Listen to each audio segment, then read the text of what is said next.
Marble land Tirur Changaramkulam. തിരു കേജിപ്പടിയിലെ വയോധികന്റെ കൊലപാതകം പ്രതിയെ പോലീസ് കസ്റ്റഡിയിൽ വാങ്ങി സംഭവ സ്ഥലത്തെത്തിച്ച് തെളിവെടുപ്പ് നടത്തി. ഇക്കഴിഞ്ഞ ശനിയാഴ്ചയാണ് കോഴിക്കോട് സ്വദേശിയായ ഹംസക്കോയെ കേജിപ്പടിയിലെ കടവറാന്തയിൽ മരിച്ച നിലയിൽ കണ്ടെത്തിയത്. സംഭവവുമായി ബന്ധപ്പെട്ട് റിമാൻഡിലായിരുന്ന പ്രതി താനൂർ സ്വദേശി ആബിദിനെയാണ് അന്വേഷണത്തിന്റെ ഭാഗമായി പോലീസ് കസ്റ്റഡിയിൽ വാങ്ങി തെളിവെടുപ്പ് നടത്തിയത്.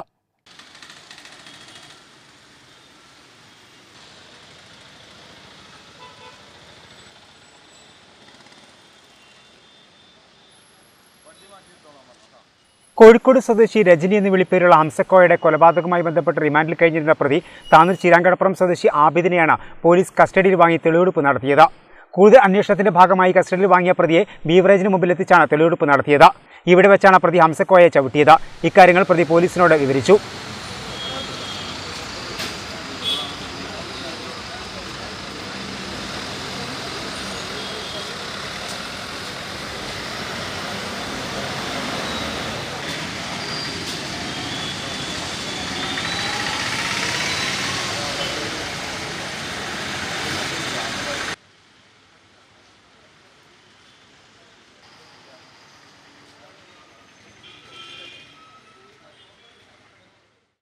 തിരൂർ സി എം കെ രമേശിന്റെ നേതൃത്വത്തിലുള്ള പോലീസ് സംഘമാണ് പ്രതിയെ സംഭവ സ്ഥലത്തെത്തിച്ചത്. കഴിഞ്ഞ ശനിയാഴ്ച രാവിലെയാണ് തിരു കേജിപ്പടിയിലെ കെട്ടിട വരാന്തയിൽ ഹംസക്കോയെ മരിച്ച നിലയിൽ കണ്ടെത്തിയത്. തുടർന്നുള്ള പോലീസിന്റെ അന്വേഷണമാണ് മരണം കൊലപാതകമാണെന്ന് സ്ഥിരീകരിച്ചത്.